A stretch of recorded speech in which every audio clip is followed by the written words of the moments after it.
The Spiderwick Chronicles. The Ironwood Tree. 3 ordinary kids, Jared, Simon, and Mallory Grace, have entered another world without leaving this one. 2 remarkable talents, New York Times bestsellers Tony DiTerlizzi and Holly Black, have risked everything to bring this remarkable account to life. 5 books, 1 thrilling adventure, The Spiderwick Chronicles. Their world is closer than you think.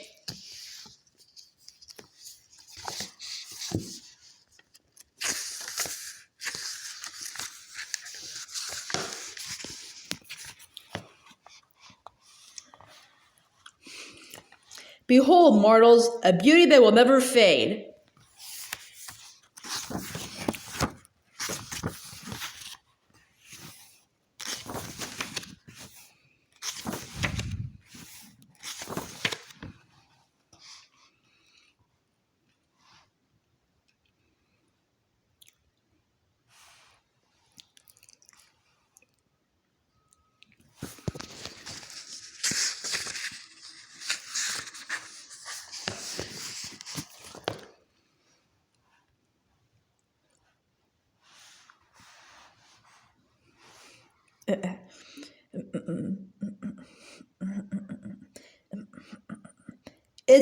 It's an abandoned quarry. Chapter 1, in which there is both a fight and a duel. The engine of the station wagon was already running. Mallory leaned against the door, her everyday sneakers grungy against the bright white of her long fencing socks. Her hair was gelled and pulled back into a ponytail so tight that it made her eyes bulge. Mrs. Grace stood on the driver's side, her hands on her hips. "I found him!" Jared panted, running up to join them. "Simon," their mother called, "where were you? We looked everywhere."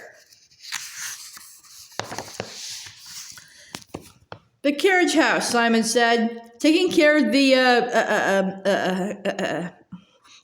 a bird I found." Simon looked uncomfortable. He wasn't used to having to lie. That was mostly Jared's job. Mallory rolled her eyes. "Too bad Mom wouldn't leave without you." "Mallory," their mother said, shaking her head in disapproval. "All of you, get in the car. We're going to be late already, and I still have to drop something off." As Mallory turned to put her bag in the trunk, Jared noticed that her chest looked strange, stiff and weirdly big. "What are you wearing?" he asked, pointing. "Shut up," she said. He snickered. "It's just that you look like you've got—" "Shut up," she said again, getting into the front seat of the car while the boys climbed in the back. "It's for protection, and I have to have it on." Jared smiled against the window and watched the woods go by. There hadn't been any fairy activity in more than 2 weeks. Even Thimbletack had been quiet, and occasionally Jared had to remind himself that it was real. Sometimes it seemed like everything could be explained away.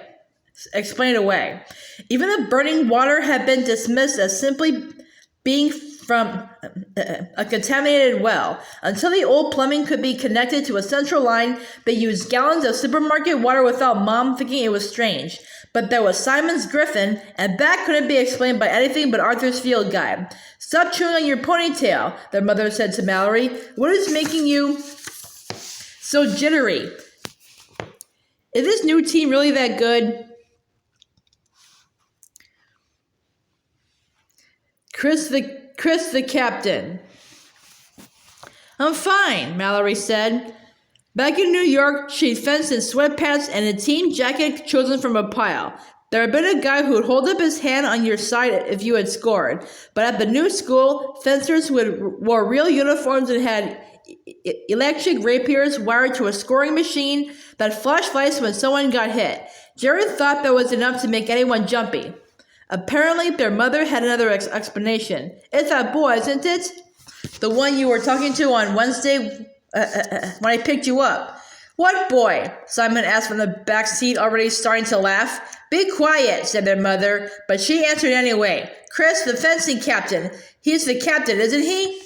Their sister grunted non-comedically. "Chris and Mallory sitting in a tree. Kissing," Simon sang. Jared giggled, and Mallory turned toward the back seat, eyes narrowed. "Want to lose all your baby teeth at once?" "Don't listen to them," their mother said. "And don't worry. You're a smart, pretty girl and a great fencer. I bet he likes you."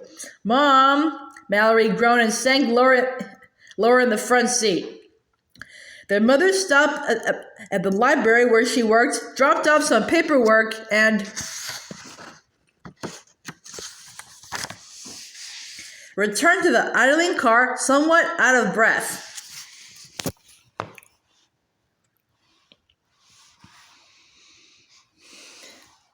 I bet he likes you. Come on, I can't be late, Mallory said, smoothing her hair back unnecessarily. It's my first match. Their mother sighed. We're almost there. Jared resumed looking out the window in time to see what looked like a deep crater. They were driving over a stone bridge. The school bus never went this way. Simon, look! What's that? It's an abandoned quarry, Mallory said impatiently, where people used to dig up rocks. A quarry, Jared echoed. He remembered something from the map they found in their great-uncle Arthur's study. Think they found any fossils? Simon asked, half crawling over Jared to look out the window.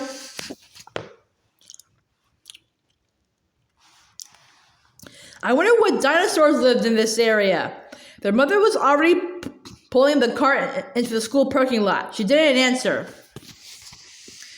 Jared, Simon, and their mother climbed up onto the gymnasium bleachers while Mallory went to sit with her team. Already seated were a few other families and a smattering of people Jared recognized from school. A rectangular pad was spread out on the floor with lines taped on it. Mallory called it a pisty, but Jared thought it just looked like a long black mat. Behind it was a folding table where the scoreboard sat, its large color buttons making it look more like a game than something important. The director was fiddling with the wires, connecting them to a foil and testing the force needed to make the buzzer sound and the lights flash. Mallory sat down on a metal chair at one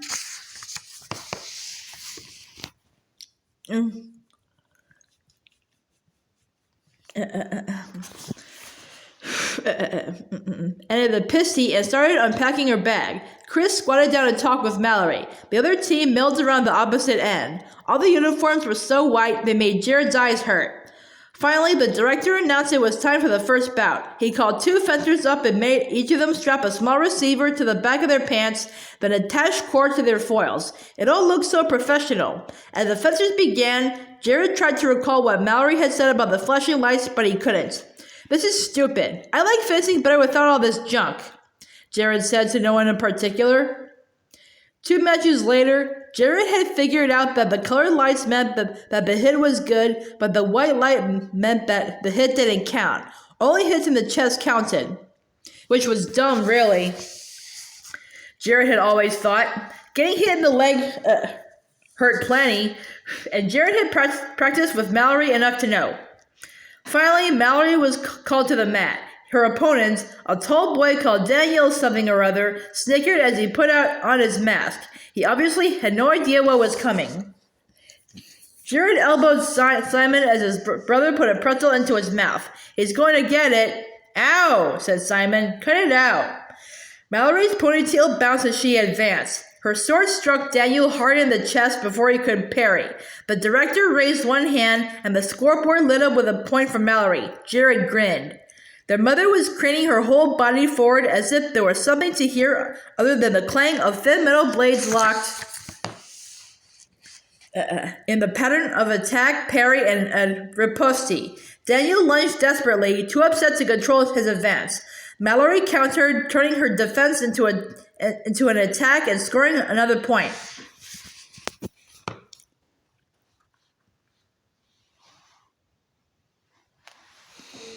I like fencing better without all this junk. Their sister beat Daniel without being touched once. They saluted each other formally, and the boy took off his mask, red-faced and breathing hard. When Mallory's mask came off, she smiled, eyes slitted with satisfaction. On the way back to the metal chairs, the fencing captain gave Mallory a quick, awkward hug. Jared couldn't see very well, but he could have sworn that Mallory's face flushed darker than it had been when she stepped off the mat. The bouts went on, with Mallory's team doing pretty well. When it was the captain's turn to fence, Mallory cheered loudly. Unfortunately, it didn't seem to help. He was defeated by a narrow margin. Slinking back to his seat, he walked past her without a word and shrugged off her attempts to talk to him. When Mallory was called to the mat again, Chris didn't even look up. Jared watched from the stands and scowled. His scowl deepened when he noticed a blonde-haired girl in white fencing garb rooting through his sister's bag. "Who's that?" Jared pointed. Simon shrugged. I don't know. She hasn't fenced yet." Could the girl be a friend of his sister? Maybe she was just borrowing something? The furtive way the girl stopped when anyone from the team looked her way made Jared think she was stealing. But what would anyone want in a bag of Mallory's dirty socks and spare foils?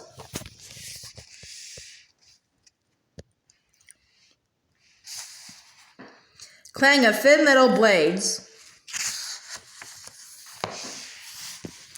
Jared stood up. He had to do something. Didn't anyone else notice what was happening? "Where are you going?" his mother asked. "Bathroom," he lied automatically, even though his mother would be able to see him walking across the gym.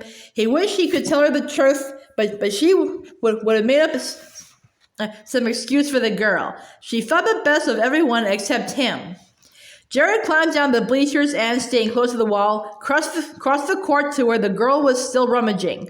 But as Jared approached the chairs, the coach stopped him. The fencing coach was wiry and short, with patchy white stubble on his face. "Sorry, kid, you can't come over here during the meet."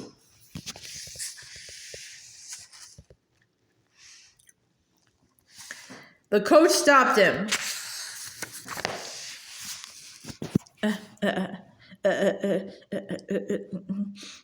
"But that girl's trying to steal my sister's stuff."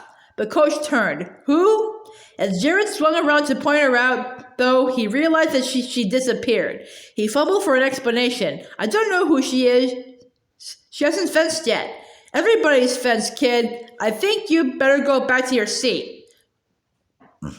Jared turned back to the bleachers, embarrassed, then thought better of it. He'd go out to the bathroom so that maybe his mother would ask fewer questions when he returned. Just before he walked through the blue gym doors, he stopped and looked back. Now Simon was fumbling through Mallory's bag, but Simon was wearing his clothes. Everyone would think it was him. He narrowed his eyes, wishing what he saw made sense. Then a horrible suspicion formed in his mind. Glancing up into the stands, he caught sight of his brother sitting beside his mother, chewing on pretzels. Whatever the thing was, it wasn't Simon.